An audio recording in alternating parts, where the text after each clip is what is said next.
एक महाराष्ट्र में कृष्णा नदी के तीर पर करहान नामक एक गांव है। वहां एक ब्राह्मण रहते थे। उनके घर में केवल 4 लोग थे। वो ब्राह्मण और उस ब्राह्मण की ब्राह्मणी और उसका पुत्र और उसकी पुत्र वधू। पुत्र वधू बड़ी ही साध्वी और बड़ी ही भक्ता थी। पुत्र वधू का जो नाम था वो सखुबाई था। पुत्र वधू का नाम सखुबाई था।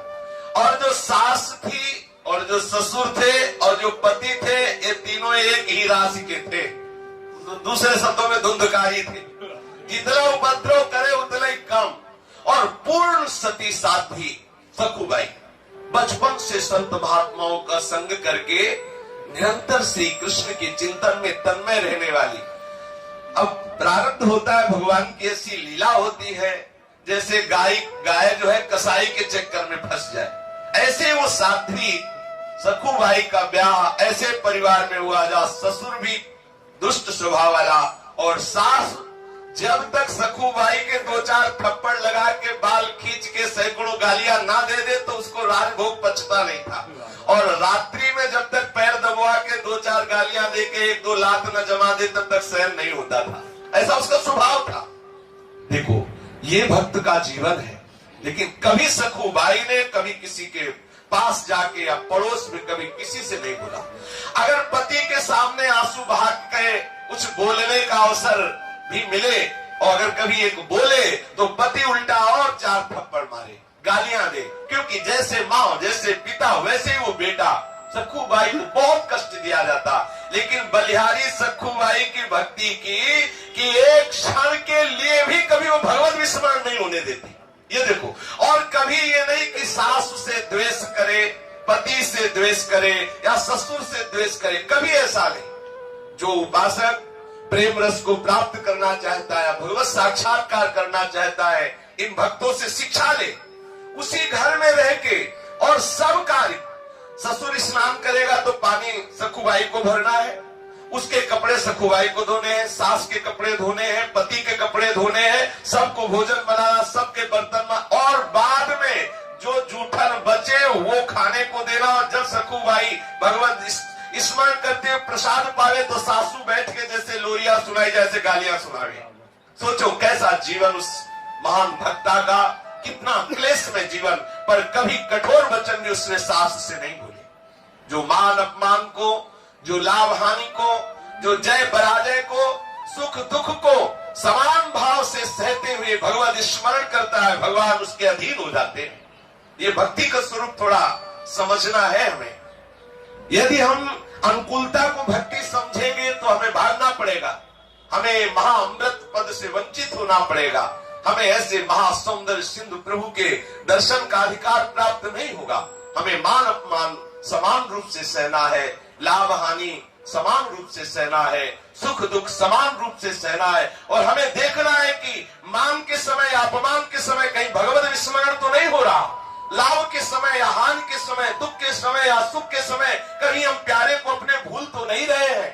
हमें सदैव अपने प्यारे के स्मरण में रहना है। सखुबाई को पीटा जाता है, गालियां दी जाती है, क्लेशात्मक व्यवहार किया जाता है, लेकिन सखुबाई के हृदय में ऐसा विठ्ठल बसे हुए है, इसका कोई प्रभाव नहीं पड़ता।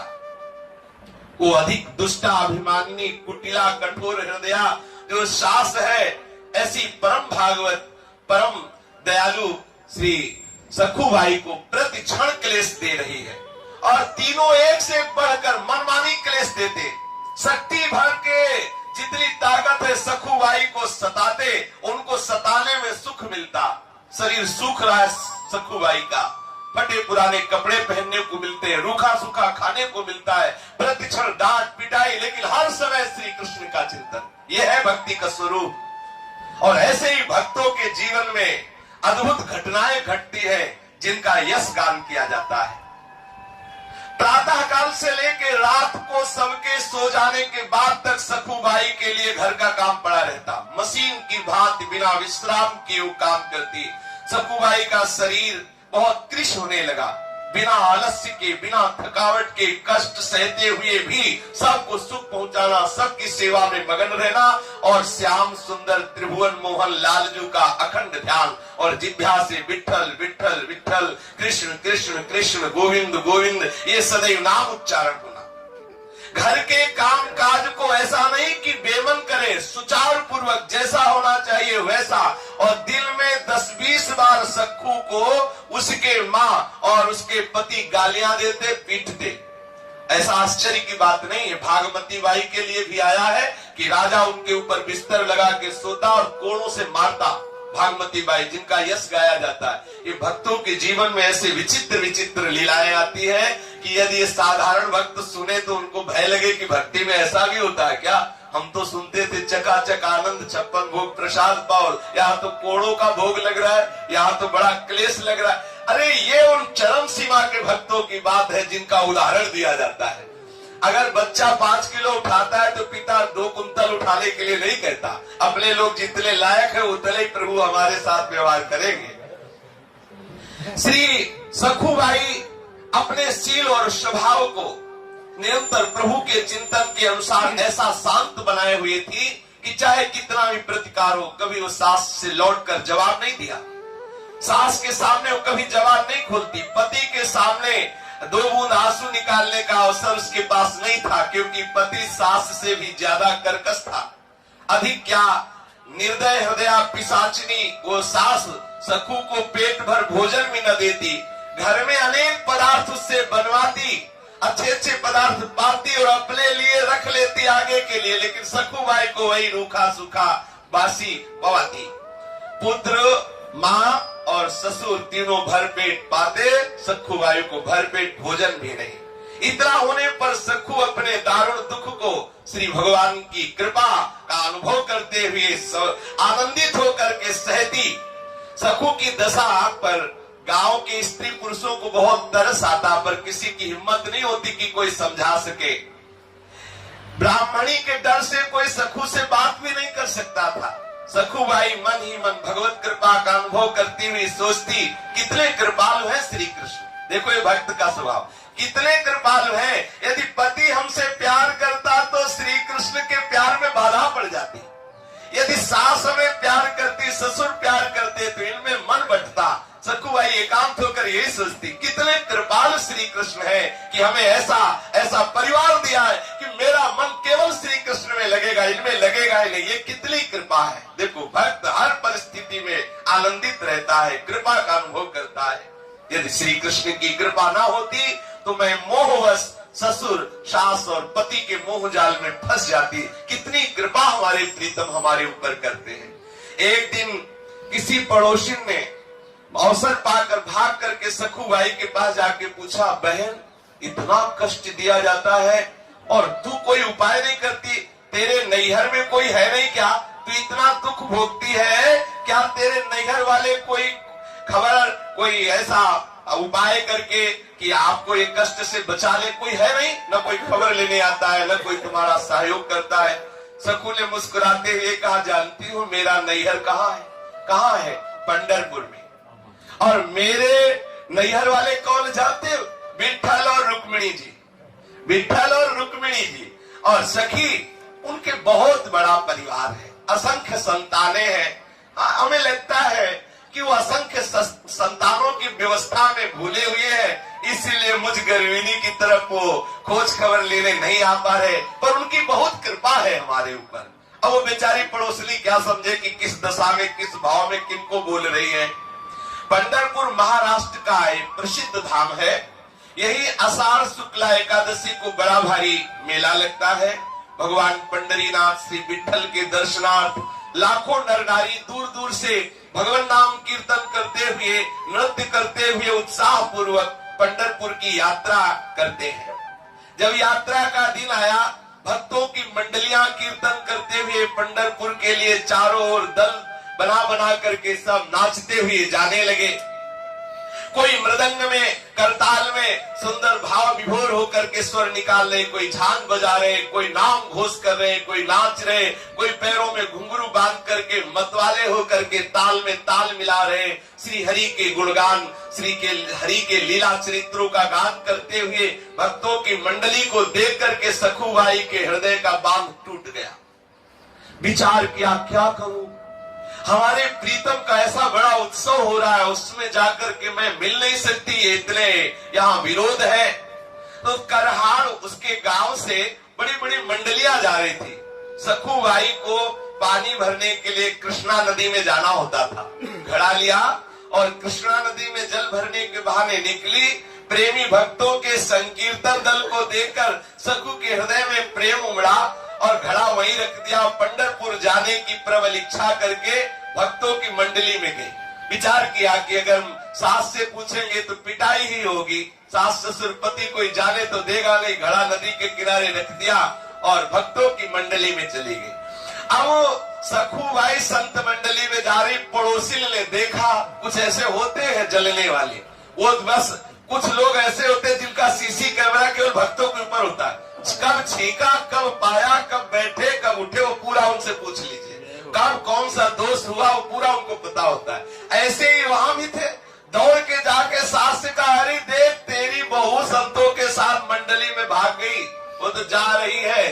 अब सास ने अपने बेटे से कहा कि देख मैं कहती थी वो है दुष्ट, नहीं माना, जा जल्दी जा। अब बड़े बड़े डंडे निकाले सास ने भी, पति ने, और दौड़ लगाई। जाके देखा तो भक्तों के बीच में उन्मत्त हो रही है सखुबाई, नाम कीर्तन और बड़ा आह्लाद हो रहा है।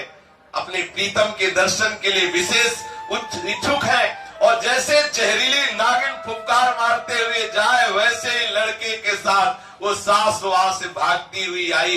क्रोध में आग बबूला होकर के सब संतों के बीच में जाकर उसके बाल पकड़े, घसीट के बाहर लाई, वही डंडा शुरू कर दिया मारना। देखो पानी लेने भेजा था, ये जा रही संतों के साथ, जो गालियां देना हो सब गालियों की पुष्पांजलि सारे रास्ते में बरसती रही और डंडा का भोग लगता रहा सखुबाई के ऊपर। घर में जाकर के डट के पिटाई की तीनों ने मिलकर, सास ने, ससुर ने और पति ने भी। सखुबाई हा विठ्ठल, हा कृष्ण, हा गोविंद। ये देखो महान भक्तों का स्वरूप है, महान भक्तों का चरम अवस्था की भक्ति का ये स्वरूप है।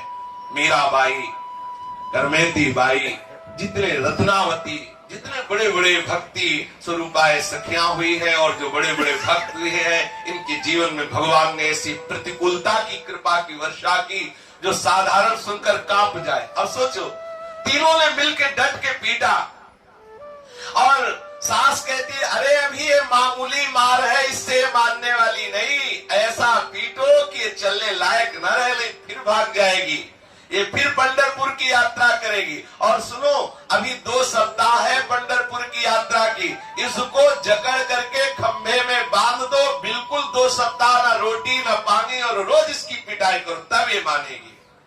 और सास की आज्ञा हुई और सखुबाई को बांध दिया उनके ससुर ने और पति ने, और पिटाई की, भोजन देना बंद। देखो कितना कष्ट, आप विचार करके जरा उस स्थिति में देखो, एक कृष्ण वाली भगवत भक्ता, उसके साथ ऐसा दुर्व्यवहार, मार पिटाई, भोजन नहीं, और बड़ी जोर से रस्सी से बांध दिया गया सखुबाई को, खींच करके बांध दिया गया कि सखुबाई की त्वचा में वो रस्सी धस गई, ऐसे जोर से बांध दिया गया। सखु का शरीर वैसे ही कृष्ण था, क्योंकि खाने पीने को ठीक से मिलता नहीं, दिन भर सेवा, पर उसके मन में कोई दुख नहीं है। उसके हृदय में ये दुख नहीं कि मुझे बांध दिया गया, मुझे मारा गया, मुझे गाली दी गई, ऐसा नहीं। एक हृदय में पीड़ा है कि हे श्री कृष्ण, आपके भक्तों के बीच में मुझे कितना सुख मिला। पहली बार जीवन में भक्त मंडली में मुझे नाचने को मिला, आपके दर्शन के लिए मैं जा रही थी, मेरी सामर्थ्य नहीं कि मैं इस जन्म में इस नरक से निकल सकूं। हे करुणानिधान, हे दीनों पर दया करने वाले श्री हरि, क्या ऐसा नहीं हो सकता कि मैं आपके दर्शन कर पाऊं इस जन्म में? क्या मैं प्रगट में आपके मंदिर में आकर के आपके भक्तों के बीच में नहीं नाच सकती? सखुबाई आंसू बहाते हुए, हे कृष्णचंद्र, हे गोपाल, आज मैं तेरे हाथ बिक गई। प्यारे, मोर मुकुट धारण करने वाले, वैजंती माला धारण करने वाले, हे पीतांबरधारी, दीन जान करके कुछ ऐसा उपाय करो कि मैं आपके दर्शन कर सकूं। मैं बहुत पतित हूँ, दीन हूँ, अधम हूँ, मेरी सामर्थ्य नहीं मैं आप तक आ सकूं। अपने भक्तों के लिए कच्छ मच्छ वारा शुक्र न जाने कौन कौन से अवतार धारण किए, आपके लिए क्या दुर्लभ है। हे प्रभु आप कृपा करो, बहुत सुंदर अवसर, भक्ति की मंडलियां जा रही हैं, आपके दर्शन करने के लिए बार बार अवसर नहीं आएगा। हे नाथ आप कृपा करोगे तभी दर्शन हो सकते हैं, मेरी सामर्थ्य तो है नहीं कि मैं उसके चुंगल से छूट सकूं। सखुबाई श्री हरि का आंतरिक चिंतन कर रही है। श्री हरि को चैन कैसे पड़ सकता है। रुक्मिणी जी ने देखा तो चेहरे में उदासी, बड़ी चिंता। पूछा कि नाथ आपका चिंतन करने से सबकी चिंता खत्म हो जाती, आप चिंता में कैसे। हमें लगता है जब जब आपके चेहरे पर श्री मुख में चिंता दिखाई देती तो किसी भक्त के लिए, कोई भक्त हमें लगता है कष्ट में है। भगवान ने कहा एक ऐसी भक्त है, पूछो मत, कितना पीटा गया उसको, कितना क्लेश दिया गया, वो हमसे मिलना चाह रही है और उसको बांध दिया गया है। आर्त पुकार से मेरा हृदय जल रहा है। सखुबाई मुझे पुकार रही है। पूरा रहस्य नहीं बताएंगे, थोड़े दिन के लिए तुमको विरह सहना पड़ेगा, क्योंकि ये भक्त ऐसा नहीं कि जाके दर्शन दिया और लौट के आ गए, हमें वहां रहना पड़ेगा कुछ दिन, तभी बात बनेगी। रुक्मिणी जी से ऐसा कहा और प्रभु तत्काल जाग गए।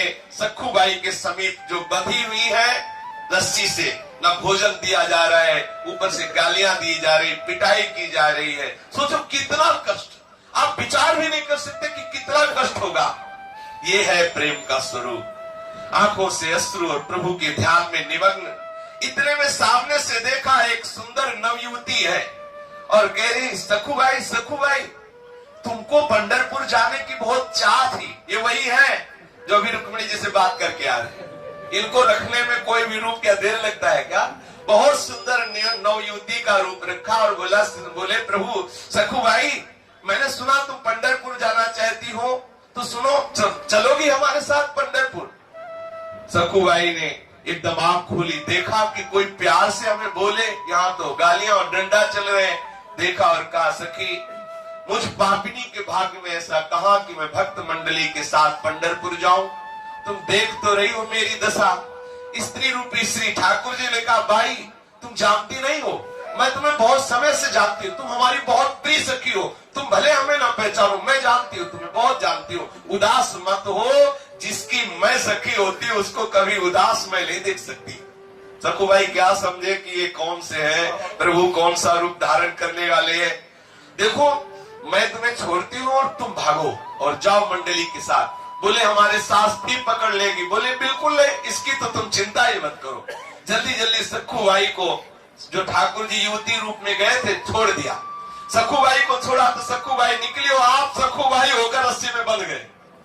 आप ठाकुर जी सखुबाई का रूप धारण किया और सखुबाई के बदले में आप जैसे सखुबाई बंधी थी वैसे ही बंध गए ठाकुर जी। देखो कितनी सामर्थ्य है इनकी। लेकिन अगर भक्त इनके लिए बंधता है तो भक्ति के लिए बंध सकते हैं, ये दिखा रहे हैं प्रभु। अब ऐसा नहीं कि सखुबाई की पिटाई होती थी, इनकी पिटाई नहीं होती, इनकी भी हो रही, क्योंकि उनको तो पता ही नहीं है ना कि भगवान है। भगवान सखुबाई के रूप में बंध गए, प्रेम पास में बंधे हुए ठाकुर जी जैसा रूप सखुबाई का, जैसा पतला शरीर, जैसे कपड़े, जैसे बंधी थी बिल्कुल वैसे बंध गए।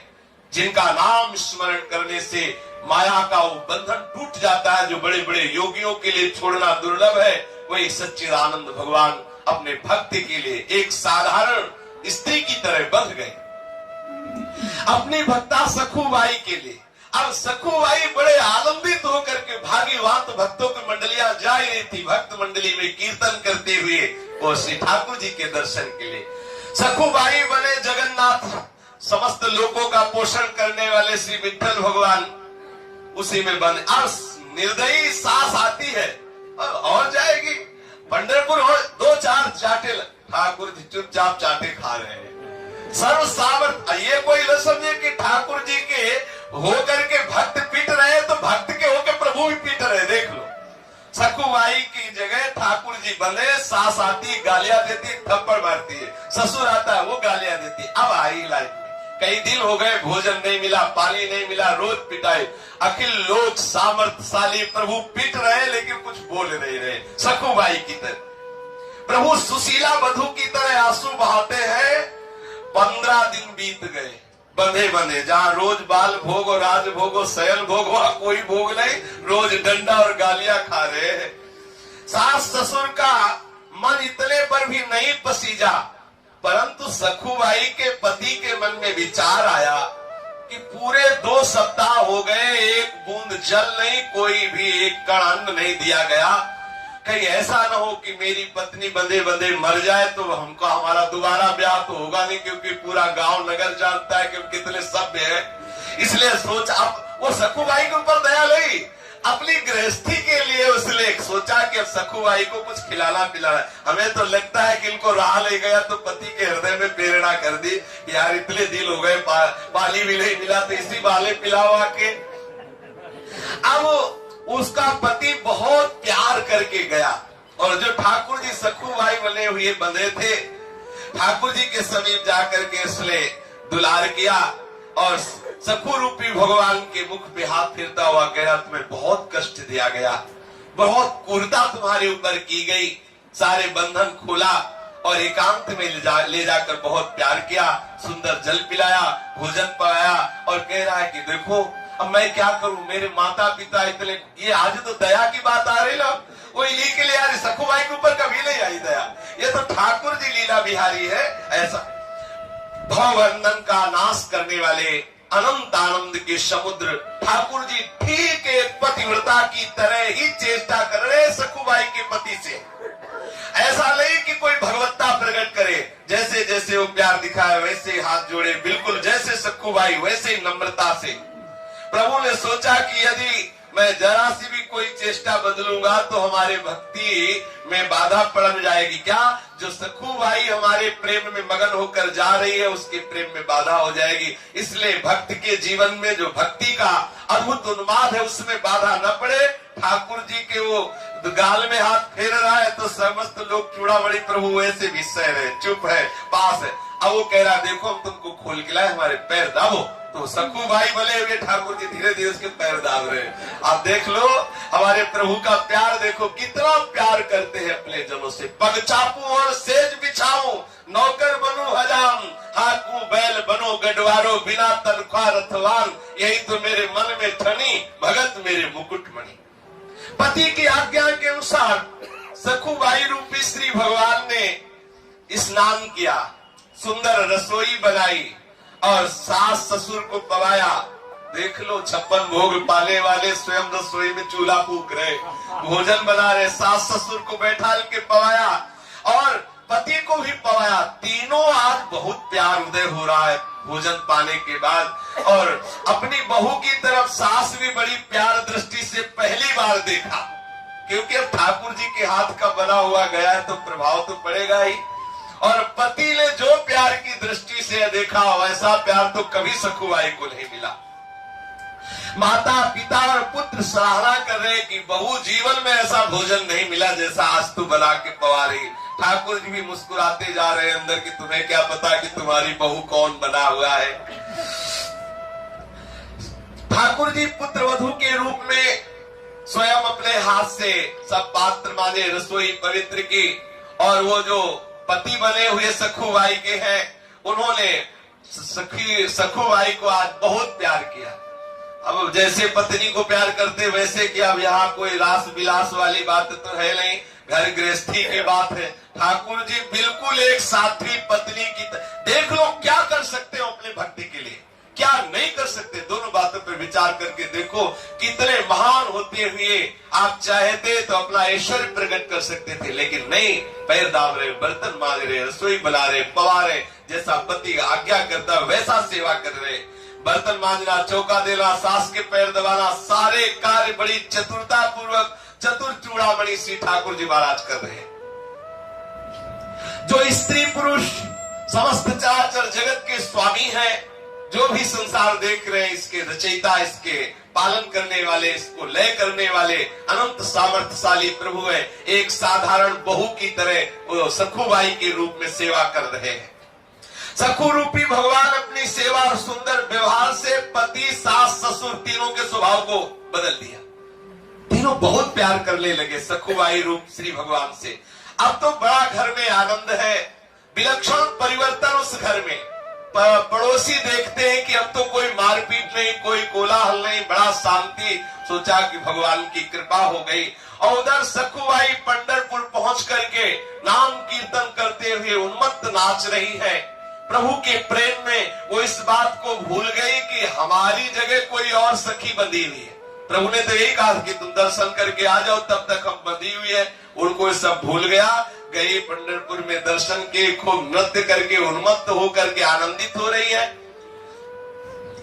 अब भक्त गण हाथों में निशान लिए हुए, ताल मृदंग झांझ बजाते हुए, नाम घोष करते हुए नृत्य कर रहे हैं। गरीब अमीर ब्राह्मण शूद्र का कोई भेद नहीं, सब मंडलियों में उन्मत्त नृत्य हो रहा, भगवान नाम का जय घोष हो रहा है। आकाश में गूंज मच रही, ऐसे नाम घोष हो रहा है। आनंद रस में विभोर हुई सखुबाई चंद्रभागा में स्नान करके पंढरीनाथ जी के दर्शन करके मंदिर के अंदर प्रवेश किया। मंदिर में जाकर श्री हरि के दर्शन करके आनंद सिंधु में डूब गई। प्रभु की वो श्याम मनोहर मूर्ति, वो दिव्य पीतांबर धारण किए हुए सुंदर स्त्री, आज प्रभु की मूर्ति थोड़ी दिखाई दे रही, साक्षात प्रभु दिखाई दे रहे हैं।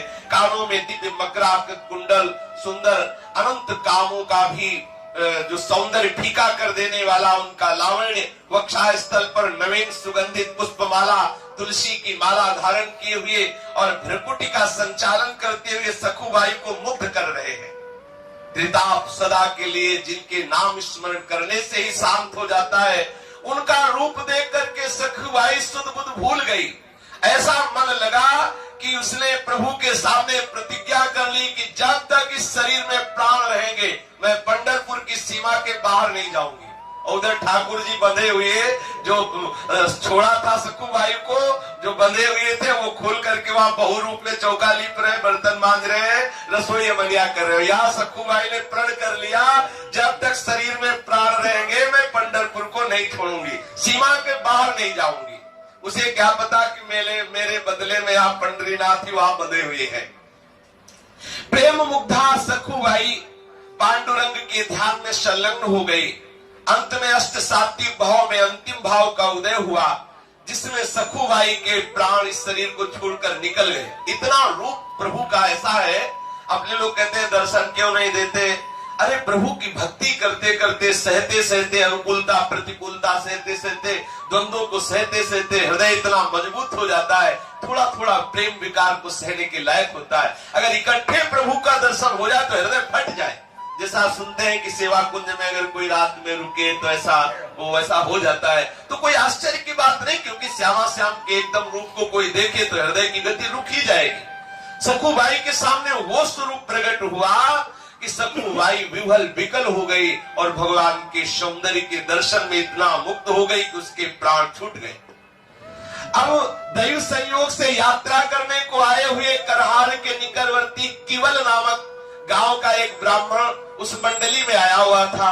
उसने सखुबाई की लाश को देखा कि सखुबाई तो पधार गई, साथियों को बुलाया और सबने मिलकर के सखुबाई के शरीर की अंत्येष्टि क्रिया की, अंत्येष्टि संस्कार किया। और इधर रुक्मिणी जी ने विचार किया कि खूब रही बात, हमसे तो कह के गए कि कुछ ही दिनों में आ रहे हो, आज तक वापस नहीं आए। फिर ध्यान दे के देखा कि जिसके लिए गए उसने तो शरीर छोड़ दिया, शरीर का संस्कार भी हो गया। अब हमारे प्रभु को तो बहुबल के वहां रहना ही पड़ेगा। अब रुक्मिणी जी को बड़ी चिंता हुई, विचार किया रुक्मिणी जी ने, फिर स्मशान पहुंची, सखुबाई की जो राख वगैरह थोड़ी मोटी हड्डी वगैरह थी उनको एकत्रित किया और प्रेम दृष्टि से देखा तो सखुबाई जीवित हो गई। अब महामाया है, महाशक्ति है, इनके लिए क्या? माया देवी के प्रताप से एक क्षण में समस्त ब्रह्मांडों की रचना हो जाती है। आदि शक्ति जय जग उपजाया, एक क्षण में सृष्टि का सृजन करने वाली, उनके लिए सखुबाई को जिंदा कर देना क्या कोई आश्चर्य की बात? सखुबाई जीवित हो गई। सखूबाई को ऐसा लगा जैसे मैं कोई गाढ़ निद्रा में सो गई थी और जग गई। रात को स्वप्न में जो रुक्मिणी जी ने उन्होंने कहा कि देखो पुत्री, तेरा प्राण रह गया। तूने कहा था इस शरीर में जब तक प्राण रहेंगे मैं पंढरपुर की सीमा के बाहर नहीं जाऊंगी। वो शरीर तो तेरा जल गया। अब मैंने दूसरा तेरे को शरीर दिया है सखूबाई के रूप में, लेकिन तेरा भी प्राण पूरा हो गया क्योंकि पहले वाला शरीर जल गया। अब ये दूसरा जो दे दिया तो सीधे लौट के जाओ, हमारे प्रीतम तेरे रूप में वहां है, उनको छोड़ो, तू जाके वहां रहे। आदेश पा करके सखूबाई ने प्रणाम किया और आनंद मगन होकर के, अब वो बात थोड़ी है, अब तो चिदानंद में भाव में निमग्न है। 2 दिन में यात्रियों के साथ करहार लौट के आई। सखू का आना जान करके सखू वेशधारी भगवान पंडरीनाथ जो वहां बहु रूप में थे, उन्होंने सोचा गड़बड़ हो जाएगा, अगर वो यहाँ आई हम भी आ रहे हैं तो पिटने में कोई संशय रहेगा नहीं। ठाकुर जी ने तत्काल सास से कहा कि हम पानी लेने जा रही है, और घड़ा लिया, घाट पर आई और पूर्व परिचित सखी का वेश धारण करके सखूबाई से मिली, जो सखूबाई आ रही थी। उन्हें देखते ही सखूबाई को सारी बातें याद आ गई। दौड़ करके हृदय से लगाया और बोले, सखी तेरी कृपा से मुझे पंढरपुर में जाने को मिला, मुझे मेरे ठाकुर के दर्शन हुए, चरणों को पकड़ लिया। बहन तुम्हें बहुत कष्ट भोगना पड़ा होगा मेरी जगह। ठाकुर जी ने कहा कि तुम चिंता मत करो, तुम सुखी हो गई ना? बोले हाँ। बोले अब चिंता की बात नहीं है, मुझे कोई कष्ट नहीं हुआ। यदि तुम्हें सुख मिला तो हर कष्ट हमारे लिए सुखमय है। तू ये घड़ा ले, इसमें जल भर और तू जा। अब सखूबाई ने घड़ा भरा, जल लेकर के गई। ठाकुर जी अंतर ध्यान हो गए। सखूबाई घड़ा उठाकर घर पहुंची और स्वाभाविक अपने काम में लग गई। सास ससुर और स्वामी के बदले हुए स्वभाव को देखकर बड़ा आश्चर्य हो रहा सखूबाई को कि इतना प्यार मिल रहा है। दूसरे दिन वो केवल गांव का ब्राह्मण जिसने सखूबाई के शरीर का अंतिम संस्कार किया था, वो करहार आया और उसने सखूबाई के घर पहुंच करके कहा कि भाई हम एक खबर देने आए हैं, तुम्हारी बहू गई हुई थी पंढरपुर और वहां ठाकुर जी के दर्शन करके उसके प्राण निकल गए, तो हमने पहचाना